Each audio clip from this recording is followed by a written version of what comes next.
வணக்கம். இன்றைய மாவட்ட செய்திகள். ராமநாதபுரம் மாவட்டம் தொண்டி திருப்பாலைக்குடி கடல் பகுதியில் ஏவுகணை போன்ற மர்ம பொருள் ஒன்று மிதந்து வருகிறது. இதனை கண்ட மீனவர்கள் கடலோர பாதுகாப்பு படையினருக்கு தகவல் தெரிவித்தனர். இது தொடர்பான செய்தி காட்டு தீயாக பரவியது. சர்வதேச அளவில் ஈரான், அமெரிக்கா உள்ளிட்ட நாடுகளில் போர் பதற்றம் நிலவி வரும் சூழலில் கடல் வழியாக ஆயுதங்கள் அல்லது ஏவுகணைகள் கடத்தப்படவோ தாக்குதலுக்கு உள்ளாகவோ வாய்ப்புள்ளதாக கருதப்படுகிறது. மரைன் போலீசார் கடலோர கிராமங்களான தொண்டி, நம்புதாளை, சூலியக்குடி, தேவிப்பட்டினம், முள்ளிமுனை, மோர்பண்ணை மீனவர்கள் கடலில் மிதந்து வரும் மர்ம பொருளை நெருங்கவோ கைகளால் தொடவோ படகுகளில் ஏற்றி கரைக்கு கொண்டு வரவோ கூடாது என எச்சரித்துள்ளனர். அந்த பொருள் எந்த திசையில் மிதந்து செல்கிறது என்பது குறித்து தகவல் தெரிந்தால் அருகில் உள்ள போலீஸ் ஸ்டேஷனுக்கோ மரைன் போலீசாருக்கோ தகவல் தெரிவிக்க வேண்டும் என அறிவுறுத்தியுள்ளனர். உண்மையிலேயே ஏவுகணையா, விண்வெளி ஆய்வு மையத்தின் கழிவு பொருளா என்பது குறித்து ஆய்வு செய்த பின்னரே தெரியவரும் என மரைன் போலீசார் தெரிவித்தனர். திருச்சி சமயபுரம் மாரியம்மன் கோவில் உண்டியல்கள் திறக்கப்பட்டு எண்ணப்பட்டது. அதில் 1,25,00,000 ரூபாய், 1 கிலோ 6 கிராம் தங்கம், 2 கிலோ 217 கிராம் வெள்ளி, வெளிநாட்டு கரன்சிகள் 131, அயல்நாட்டு நாணயங்கள் 862 காணிக்கையாக கிடைத்தது. கடந்த 14 நாட்களில் திறக்கப்பட்ட உண்டியல் இது என்பது குறிப்பிடத்தக்கது. ஏற்பாடுகளை கோவில் இணை கமிஷனர் சூரிய நாராயணன் தலைமையில் செய்திருந்தனர்.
சென்னை விமான நிலையத்தில் விசிக தலைவர் திருமாவளவன் செய்தியாளர்களை சந்தித்தார்.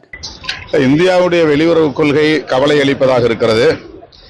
அமெரிக்கா, இஸ்ரேல் ஆதரவு நிலையை எடுத்து செயல்படுவது இந்தியாவுக்கு நல்லதல்ல, உலக அமைதிக்கும் நல்லதல்ல.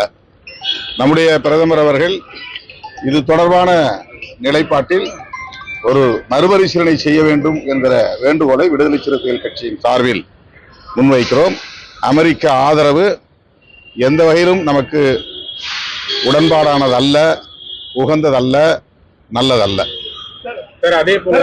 எரிபொருள், எரிவாயு உள்ளிட்ட கச்சா எண்ணெய் போன்ற எரிபொருள் தட்டுப்பாடு உலக நாடுகளையே அச்சுறுத்தி கொண்டிருக்கிறது.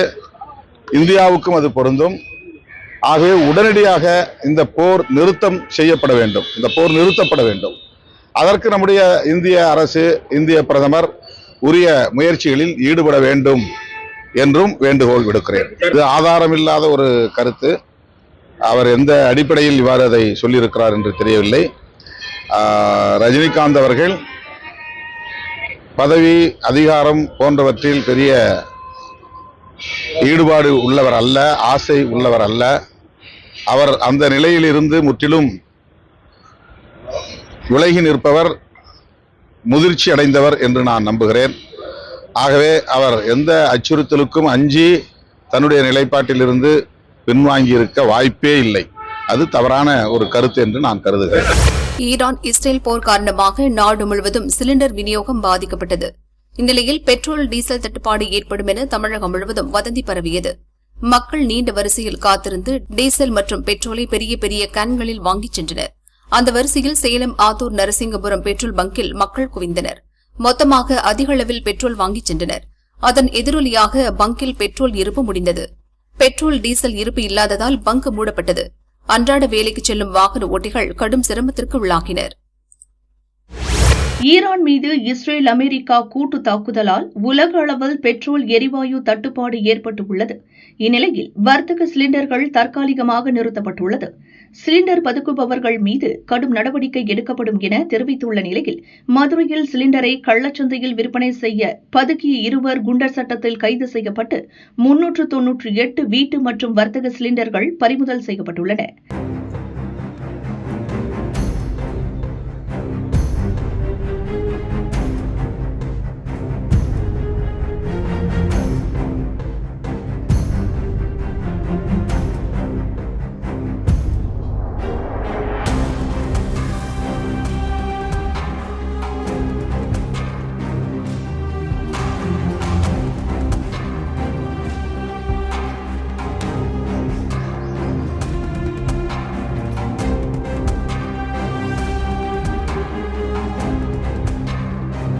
இந்நிலையில் மாவட்ட கலெக்டர் அலுவலகத்தில் கலெக்டர் பிரவீன்குமார் தலைமையில் சிலிண்டர் தடையின்றி வழங்குவது குறித்து IOCL, HBCL, PBCL நிறுவன அதிகாரிகள், விநியோக முகவர்கள், கல்வி நிறுவன பிரதிநிதிகள் உள்ளிட்ட அலுவலர்கள் ஆய்வுக் கூட்டம் நடைபெற்றது. மதுரை மாவட்டத்தில் மிக முக்கியமான 3 ஆயில் கம்பெனிஸ்கள் உள்ளன. IOCL, HBCL மற்றும் BPCL வாயிலாக ஒரு 68 டிஸ்ட்ரிபியூட்டர் ஏஜென்சி மூலமாக மதுரை மாவட்டத்தில் 16 லட்சத்துக்கு மேற்பட்டு அளவுல வந்துட்டு LPG அட்டை வச்சிருக்கிற குடும்ப அட்டைகள் எல்லாமே நம்முடைய மாவட்டத்தில் இருக்கு. ஒரு நாளுக்கு மதுரை மாவட்டத்துல கேஸ் சிலிண்டர்களுடைய தேவை, ஒரு நாளுடைய தேவை 21,212 இருக்கு. ஸ்டாக் அவைலபிலிட்டி வித் டிஸ்ட்ரிபியூட்டர்ஸ் என்ற ஒரு கணக்கு எடுத்திருக்கிற அடிப்படையில் IOCL, BPCL மற்றும் HPCL வந்துட்டு இந்த வாரம் அடுத்த வாரம் வரைக்கும் நம்முடைய தேவைக்கு தகுந்த மாதிரி ஃபெசிலிட்டிஸ்கள், ஸ்டாக் அவைலபிலிட்டி நம்ம கிட்ட இருக்கக்கூடிய விஷயம் வந்துட்டு நீங்கள் எல்லாருமே தெரிவிச்சிருக்கீங்க. திருச்செந்தூர் சுப்பிரமணிய சுவாமி கோவிலில் திருவிழா போன்ற விசேஷ நாட்களில் லட்சக்கணக்கான பக்தர்கள் தரிசனத்திற்காக வருகின்றனர். அங்கு பல மணி நேரம் காத்திருக்கும் சூழல் ஏற்படுகிறது. இதற்காக 1,82,00,000 ரூபாய் மதிப்பில் நிழற்கொட்டகை அமைக்கப்பட உள்ளது. அதில் பக்தர்கள் ஓய்வெடுக்கவும், கந்தசஷ்டி விழாவின் போது தங்கி விரதம் இருக்கவும் உபயதாரர் மூலம் ஒருவர் 1,82,00,000 ரூபாய் நிதி வழங்கியுள்ளார். இதற்கான அடிக்கல் நாட்டு விழா இன்று நடைபெற்றது. இதில் கோவில் இணை கமிஷனர் ராமு மற்றும் உபயதாரர் இணைந்து அடிக்கல் நாட்டினர். நிகழ்ச்சியில் கோவில் பணியாளர்கள், மக்கள் பிரதிநிதிகள் உட்பட பலர் பங்கேற்றனர்.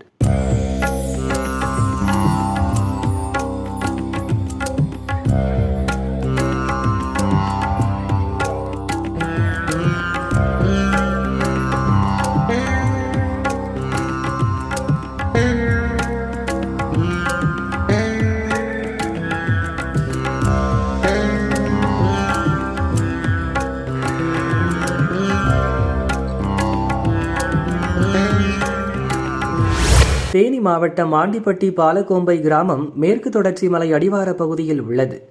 இங்குள்ள ஆண்டவர் என்பவர் தோட்டத்தில் வேலை பார்க்கும் ஜோதி என்பவர் 11 ஆடுகளை வளர்த்து வருகிறார்.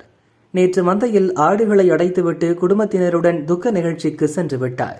காலையில் வந்து பார்த்தபோது ஆட்டு கொட்டகையில் இருந்த 11 ஆடுகளில் 7 ஆடுகள் இரத்த வெள்ளத்தில் பலியாகி கிடப்பதைக் கண்டு அதிர்ச்சி அடைந்தார். வனத்துறைக்கு தகவல் தெரிவித்தார். வனத்துறையினர் மற்றும் ஆண்டிப்பட்டி போலீசார் விசாரிக்கின்றனர். எங்கள் தோட்டத்தில் ஒரு தோட்டக்காரர் காவல் வச்சுருந்தேன். அவங்க சொந்தமாக ஒரு 10-11 குட்டி வளர்த்தாங்க, ஆட்டுக்குட்டி.